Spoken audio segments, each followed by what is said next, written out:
What's going on, Aces? Welcome back to the channel. So I wanted to bring you guys this breaking news from Queens of Bravo. Shout out to them in regards to Karen Huger missing the Real Housewives of Potomac reunion. So it says that Karen Huger has released a statement via her rep.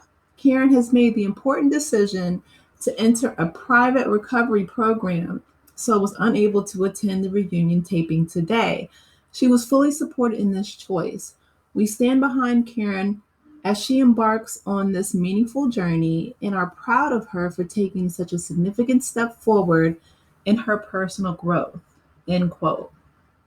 So, first, I want to say that I absolutely commend Karen for taking the necessary steps to, protect her well-being. That she could enter into a facility to work on her sobriety and her personal growth. I'm all about holistic wellness and personal growth.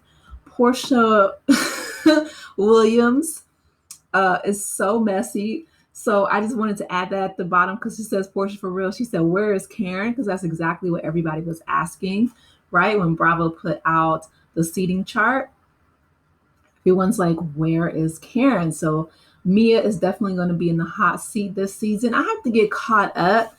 Y'all, your girl is over here working. But I have to get caught up on the Real Housewives of Potomac recaps for you guys.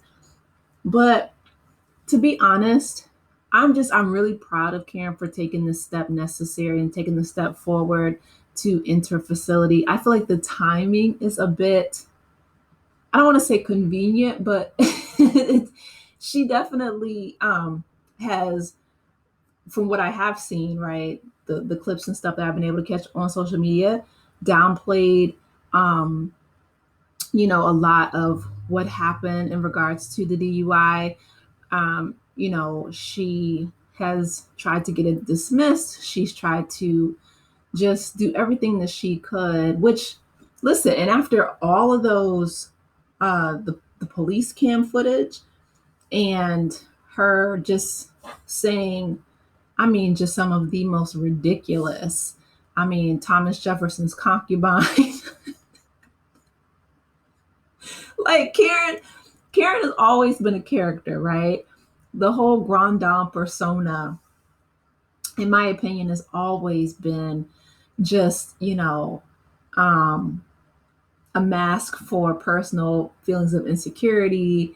I remember when her wig was shifting and, they were trying to help her out with that in the earlier seasons. She's come a long way from the beginning seasons of Real Housewives of Potomac. But I will say that I want to see her hopefully have a willingness to be open and transparent regarding her recovery. I feel like she is someone who a lot of people look up to. I don't know if they, still do look up to her. I don't know if they're disappointed in maybe some of the choices that she's made.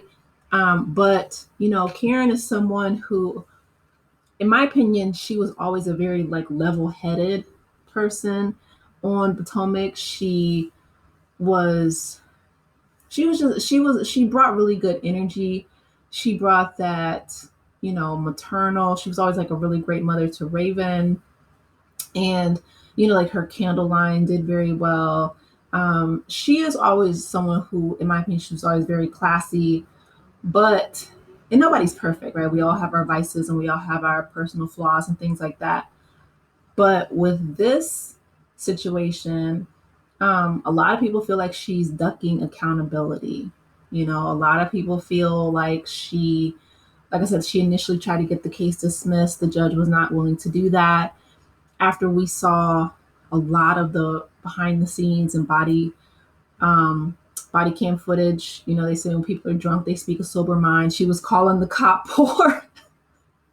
She was like, like you're poor white, I'm rich black.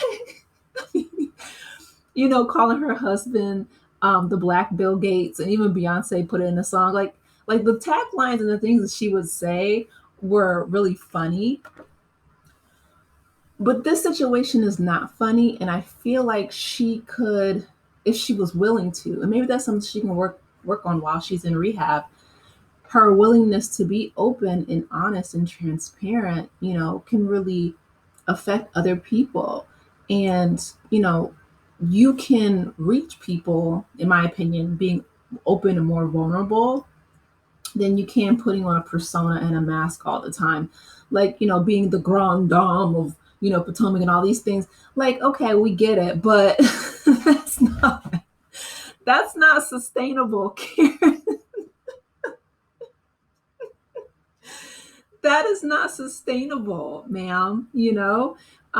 Just it reminds me a lot of Charisse and like her, champagne room, which unfortunately, again, unsustainable. And at some point, you're going to have to come down out of the rafters and just be a real person. She was going through a lot, Charisse, in regards with her divorce.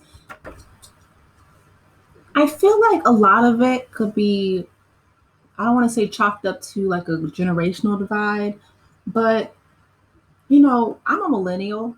And so I feel like my generation is probably the last generation that grew up not having social media when we were kids, like little.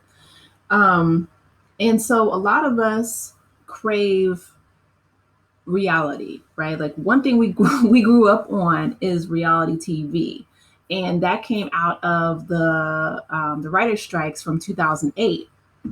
And you know, TV network execs were, they were scrambling, and the first, sorry, you guys, the first reality show that I can think of was Real World.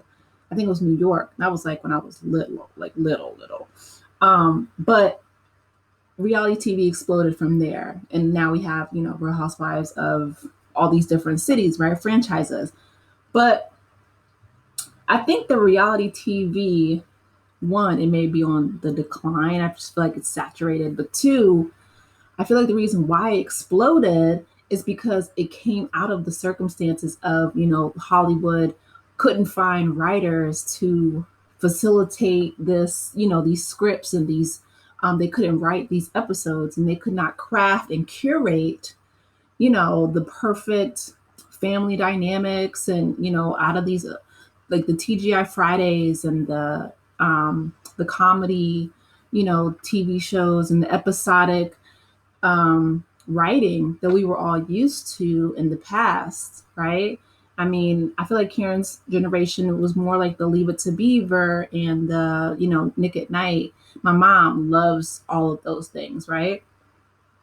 But I feel like as we have grown, and especially social media has exploded, people crave real life connections, real life, reality, raw vulnerability. Not to say that that's easy, because it's not, right? But if you're willing to put your life in front of the camera, then people really want to see that. And life is not always roses and rainbows and diamonds and grand dame candles and perfume, right?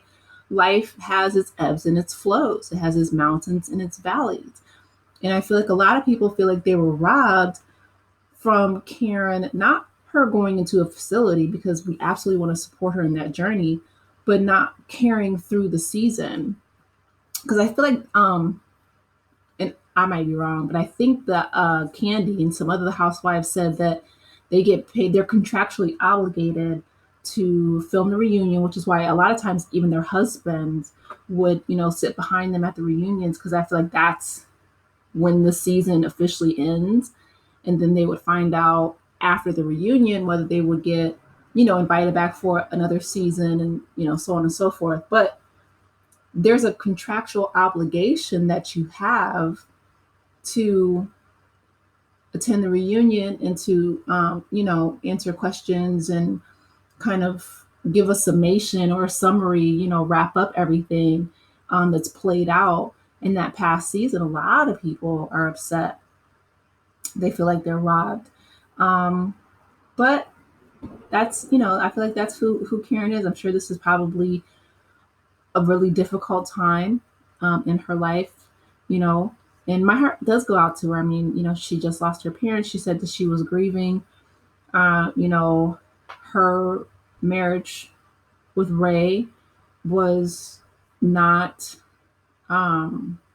maybe as solid as she would have liked even before this happened. And so seeing him, come out, try to be there for her the best that he could be, I'm sure it wasn't helpful, right? I'll just say that I'm sure that this was not helpful in their marriage. And so,